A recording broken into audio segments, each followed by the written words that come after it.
আমার আরও একটি নতুন ব্লগে তোমাদের সকলকে জানাই অনেক অনেক স্বাগত, অনেক অনেক ভালোবাসা। নদিয়া জেলার ছোট্ট একটি গ্রাম থেকে আমি লিপি আমার ব্লগ চ্যানেলে তোমাদের সকলকে জানাই অনেক অনেক স্বাগত, অনেক অনেক ভালোবাসা। এখন দেখো ঘুম থেকে উঠেছি অনেকক্ষণ আগেই, তা ঘুম থেকে উঠে বাইরের উঠোনটা ঝাড়ু দিয়েছি, ওপরের ছাদ ঝাড়ু দেওয়া হয়ে গেছে। এখন দেখো আমি করছি, ঘরটা ঝাড়ু দিয়ে নিচ্ছি। ঘরটা ঝাড়ু দেওয়া হয়ে গেছে, বাইরে বেরিয়ে পড়েছি। বাইরে বেরিয়ে পড়ে আমি পোঠেটা ঝাড়ু দিয়ে নিচ্ছি। তা এই পোঠে ঝাড়ু দিতে তো বেশ ভালোই সময় লাগে। এখন না এই বারুন কিনে নিয়েছি, আর ওই ছোটো বারুন খুব ক্ষয় হয়ে যায় ঝাড় দিয়ে। তা আমি দেখো রান্না করতে বসে পড়েছি। ভাত তো নামিয়ে নিয়েছি, আর ওপাশে প্রেশার কুকারে মটরের ডাল দিয়েছি, সেদ্ধ হয়ে গেছে। আর বাটিতে দেখো গরম জল বসিয়েছি ডালে দেবো বলে। আর এদিকে মটরের ডাল বাটছি। আর মটরের ডাল দিয়ে কী রান্না করবো জানো তো? ওলের বড়া করব। তা তোমাদের সঙ্গে শেয়ার করব আমি ওলের বড়া কী করে করছি, সেটা তোমাদের সঙ্গে শেয়ার করব। এদিকে দেখো ডালটা আমার বাটা হয়েই গেছে। এবার আমি কি দেব, লঙ্কা বেটে নিচ্ছি, কাঁচা লঙ্কা একটা বড় দেখে কাঁচা লঙ্কা দিয়েছি, ঝাল ঝাল হলেই যেন ভালো লাগে। আর এদিকে দেখো ডালের মধ্যে গরম জল আমি দিয়ে দিলাম। আর ডালটা হবে পেঁপে দিয়ে। পেঁপে দিয়ে ডাল এখন বেশ ভালোই লাগে, দেখো পেঁপেও দিয়ে দিলাম। আর এই দেখো ওল আর লবণ হলুদ দিয়ে আমি আর দিলাম চালের গুঁড়ো। এবার ভালো করে মাখিয়ে নেব এই ব্যাটারটা। মাখিয়ে নিলে জানো তো বড়াগুলো বেশ সুন্দর হয়। এদিকে দেখো আস্তে আস্তে আমি বড়াগুলো দিয়ে দিচ্ছি। বড়াগুলো খেতে এত সুন্দর হয়েছিল, ওলের বড়া। তোমরাও এভাবে খেয়ে দেখো, আমার তো খুব ভালো লেগেছে, তোমাদেরও আশা করি ভালো লাগবে। খুব সুন্দর হয়েছিল। এদিকে ওলের বড়াগুলো আমার দেওয়া হয়ে গেছে। আস্তে জালটা দিতে হবে যাতে সব ভালো করে মচমচা হয়। দেখো কি সুন্দর হয়েছে, কালারটাও বেশ ভালো হয়েছে। ওদিকে রান্না বান্না কমপ্লিট করে ছাদে চলে এসেছি। ছাদে এসে জামা কাপড়গুলো মেলে দিচ্ছি। আজকে অনেক কাজ আছে জানো তো, ঘরের কিছু কাজ করব, যেহেতু সামনেই পুজো।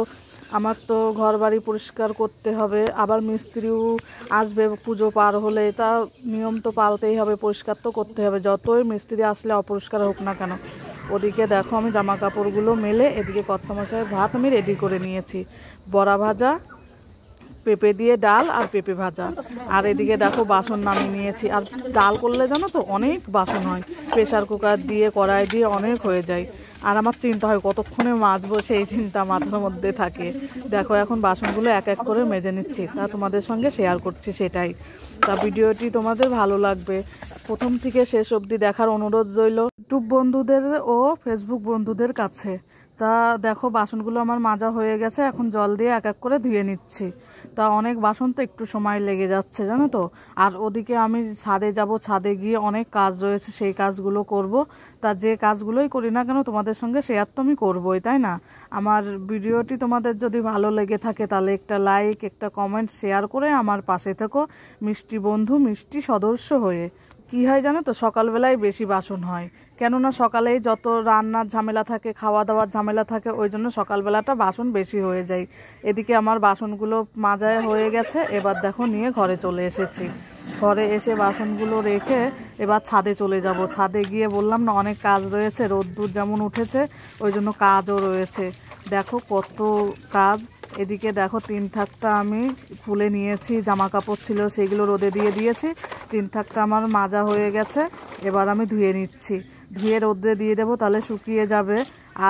আরও অনেক কাজ করেছি, দেখো তোমাদের দেখাবো। কোটো কাউটি যা ছিল আজকে কিছু ধুয়ে দিয়েছি, 3 দিন ধরে ধুচ্ছি জানো তো। গতকালকেও দেখেছো তোমরা, আরও দেখবে এরপরেও। আমি অল্প অল্প করে প্রত্যেক দিনই ধুয়ে দিই।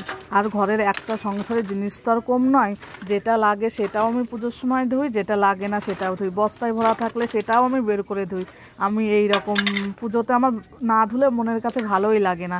তা আমার এটা একটা কি বলবো বুঝতে পারছি না, এটা আমার রীতি যে পুজোর সময় ধুতেই হবে, না ধুলে মনের কাছে ঠিকঠাক আসবে না। দেখো এক এক করে সব কিছু ধুয়ে নিচ্ছি। এই টিফিন কারিটারি কিন্তু আমার লাগে না, মিটকেসের নিচে থাকে, ভরা থাকে। তাও মনে হয় সব বার করছি, মিটকেসটাও ধোবো, সব কাজই করব, এক এক করে সবই তোমরা দেখতে পাবে। এখন এই বিরাজদানিটা ধুয়ে নিচ্ছি, এর মধ্যে বিরাজ, কলগেট সব থাকে, যেটুকু দরকার ওষুধপত্র আমি এটার মধ্যে রাখি যাতে সহজেই পাওয়া যায়। ওই জন্য দেখো বিরাজদানিটাও ধুয়ে নিচ্ছি। আর এইটা নিয়েছি গরম জল, নিয়েছি গরম জলে সার্ফ দিয়ে তারপরে এক এক করে ধুয়ে নিচ্ছি আমি। এখন দেখো এই ব্যাগগুলোও ছিল, ঝুলানো থাকে ঘরে, ধুলো পরে, ব্যাগগুলোও দেখো সার্ফে ভিজিয়ে নিচ্ছি। সার্ফে ভিজিয়ে নিয়ে ধুয়ে দেবো। তা আমার মতো কে কে পুজোর সময় এত কাজ করো তা তোমরা একটু কমেন্টে বলো। আমি তো করি, তা তোমরাও একটু কমেন্ট করো, তাহলে আমার ভালো লাগবে। ব্যাগগুলো আমার ভেজানো হয়ে গেছে, এখন দেখো ধুয়ে নিচ্ছি। ধুয়ে এবার ছাদে জল পড়েছে, যেহেতু ছাদে আবার থাকবে, ভাবলাম ঝাড়ু দিয়ে নিই। ঝাড়ু দিয়ে নিয়ে তারপরে নিচে চলে যাব নিচের কাজে। দেখো আমি ঝাড় দিয়ে নিচ্ছি, কত সার্ফের জল দেখেছো। আর আমার ট্যাপের মুখটা ওইখানে, তো ওই জন্য জলটা আমার দিক থেকে ঝাড় দিয়ে দিতে হয়, নাহলে জল কিছু বেঁধে থাকে।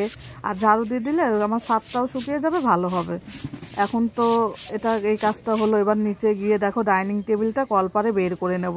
ছেলেকে ডাকলাম, ছেলে বলছে না আমি বের করতে পারবো না। তা বললাম একটু করে দিয়ে যা, আমি একলা তো পারবো না। ওই জন্য ছেলেকে ডেকেছি। দেখো এখন ডাইনিং টেবিলটা ধুয়ে নিচ্ছি, কলপারে নামিয়ে নিয়েছি। তা ছেলেকে বললাম সার্ফ দিয়ে যা, তা সার্ফ দিয়ে গেল, সার্ফ দিয়ে মেজে নিচ্ছি। আমার মতো কে কে ডাইনিং টেবিল কলপারে ধুয়েছে বলো একটু কমেন্ট করে। আমি তো কলপারে নামিয়ে নিয়েছি, ঘরেও হতো, তা আমি দেখলাম বের করা যাবে, যেহেতু হালকা পাতলা আছে ওই জন্য আমি বের করে নিলাম। আর ধুলোও পড়েছে, আমাদের তো মিস্ত্রি কাজ করেছে, তারপরে দেওয়ালের কারেন্টের কাজ করা হয়েছে, সেই লাল ধুলো হয়ে গেছিলো, ওই জন্য ভাবলাম যে বের করেই ধুয়ে দিই। তো ভিডিওটি আমি বেশি দূর এগোলাম না, এখানেই রাখছি। আজ আসি, কাল আবার দেখা হবে।